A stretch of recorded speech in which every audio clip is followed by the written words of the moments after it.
Parsha 101 and Haftarah 101. This week's Haftarah is for Parshas Tzav. It's the second Parsha in the book of Vayikra, the book of Leviticus, and it speaks about, generally, the sacrifices. It continues with the laws of the sacrifices.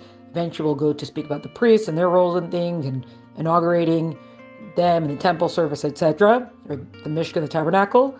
But here, the general theme of sacrifices is going to be seen in the Haftarah, which is from the book of Jeremiah, the book of Yirmiyahu, and it's two different sections that were pieced together. And God, through the prophet, is saying, he's kind of telling the Jewish people off for not offering sacrifices the way they were supposed to.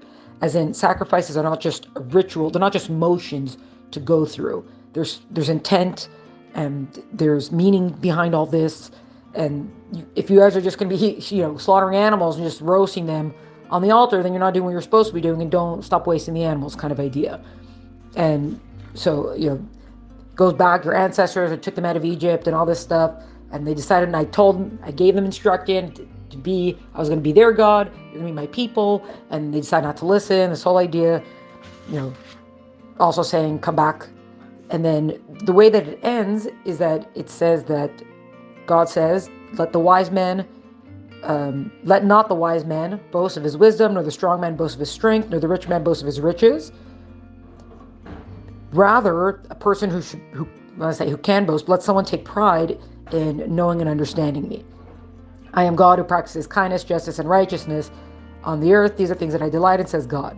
So really, if you look at wisdom, strength, and riches, especially when used correctly, there's not specifically anything wrong with them. So wisdom and strength, these are good things.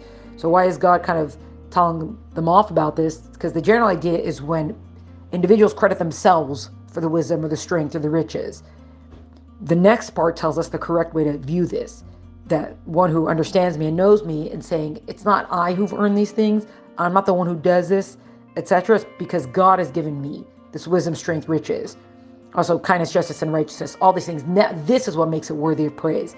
And also, to praise God, I will use all these correctly and use them in the manner that He desires and in service to Him. And through this is something to be proud of. This is something, through this, we exalt in God. That's the Haftarah for this week.